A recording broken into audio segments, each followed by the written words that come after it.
Grow Garden is, right now, the biggest game in Roblox history, hitting 22 million concurrent players, maybe even the biggest game in the world. Everywhere you look, YouTube, TikTok, Twitter, it's all about Grow Garden. Honestly, you could walk up to a random person on the street, whether they're 5 or 60, they probably know it. Unless, of course, it's all 80% bots from India and Philippines, but hey, that's just a game theory. And while it feels like Grow Garden is untouchable, numbers we've literally never seen before, what if I told you it's already on track to fall out of the top 3 on Roblox, losing 2 games you probably never expected?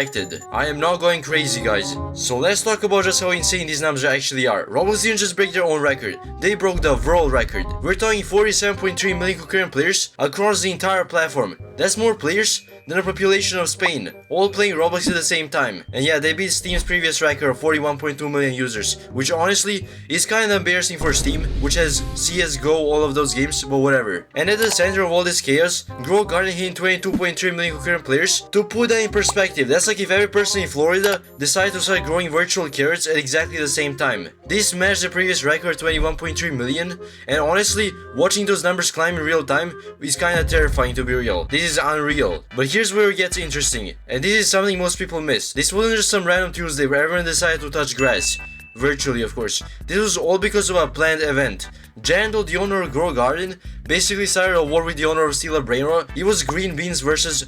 Honestly, I don't even know what Steal a Brainrot's thing was. But the point is, it was a live competition to see who would get more players. And here's the thing that should terrify Grow Garden fans. Steal a Brainrot got 20 million concurrent players during that event. 20 million. That's only 2 million less than Grow Garden's record-breaking number. And if you've been paying attention to the numbers lately, Steal a Brainrot very often just casually gets more concurrent players than Grow Garden on like a random Tuesday. And just so you know, Steal a Brainrot, if you ask me, is a copy of a Grow Garden. Let that sink in. The game that was supposed to be the underdog in this competition is now regularly being the biggest game in Roblox history, when there isn't even an event happening. That's not a good sign if you're Team Green Beans. Get out. Look, I get why Grow Garden exploded. It's simple, it's accessible, and you can literally explain the entire game in under a minute. Click plans, get money, buy better plans, repeat. Your grandma could figure it out. Your little cousin could figure it out in 5 seconds. And apparently 22 million people figure it out all at once, because they're so smart. But here's the problem with that simplicity. It's also the game's biggest weakness. These turn-based games, they're like fast fashion for gaming. They look good for a hot second, everyone wants to play them, and then they fall apart after 3 washes. I've been watching this pattern for years now. These games are very simple, dumbed down, and honestly, pretty bare bones experiences. They lack any real foundation to build on. Yeah, they update frequently, but let's be real about what these updates actually are. Moon egg, dinosaur egg, Zen egg. At some point, you're just running out of things to put an egg after, you know? It's like Pet Simulator 99. Who plays that game in the Big 25? In the massive 25. And I've been hearing from players that the pet they introduced a month or so ago, the Kitsune, is literally just a reskin version of the raccoon from a previous update. When your big content updates are just, this fox does what a trash panda did, but with a different color particle effects, you might be running out of steam, to be real. Your game is gonna fall off. But it gets worse, because the game is so simple. The only way they can keep players engaged is by making everything rarer and more expensive with each update. It's like they're trapped in this cycle where every new pet has to be better than the last one. Every new item has to be more valuable than the one that came before. I stopped playing months ago when I had like 200 billion in-game currency, thinking I was pretty well off. Apparently, now it's completely normal to have quintillions. Quintillions.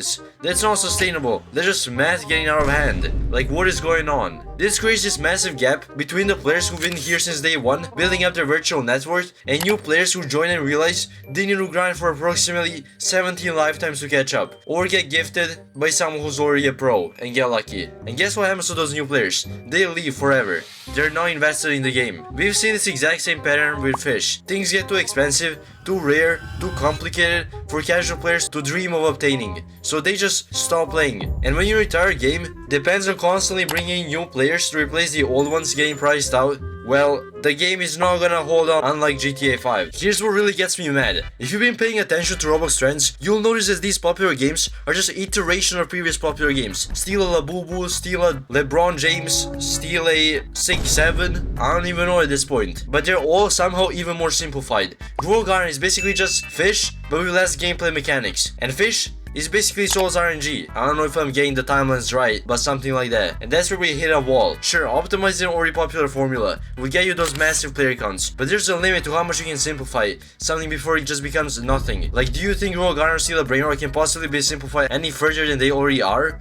What's next? A game that you literally just click a button and numbers go up? Oh wait, we already have that. That's Souls RNG. 50k players at least right now. When you strip down a gaming formula to its absolute foundation, you end up with something that's derivative and redundant.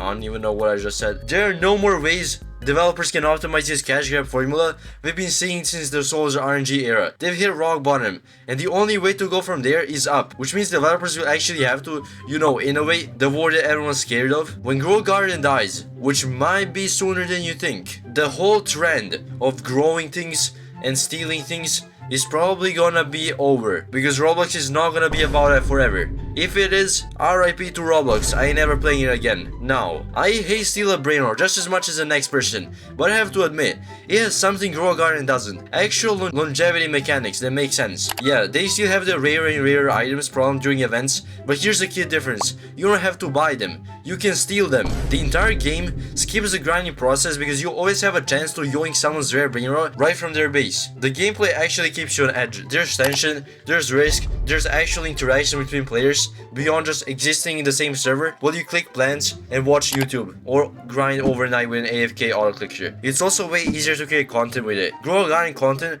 is just going from zero to a hero with only a kitsune pet. Like, it's so stupid. And I swear the average age of viewers watching that stuff is probably no more than 5, if we're being real. When the Italian Brain Rot meme eventually dies, and I hate to break it to you, it already did, roughly 2 years ago. Steal a Brain Rot will probably die with it, but the difference is that while it's still alive, it actually has engaging mechanics that don't just rely on making numbers bigger. But wait, there's more competition that not a lot of people are talking about. 99 Nights in the Forest. This game doesn't host any massive events, but it peaked around 5 million concurrent players and consistently stays in the top 3 most popular games in Roblox, with at least 1 million players online at any given time. I don't know much about this game specifically, but the numbers don't lie. While everyone's been focused on Grow Garden versus Steal a Brain Rot, this game has been quietly building a massive stable player base. And stable is the key word here. These aren't event-driven spike numbers. This is consistent daily engagement. That kind of steady growth is actually way scarier for Grow Garden than the flashy competition from Steal a Brain Rot, because it suggests there are players looking for something different. Something that doesn't rely on artificial scarcity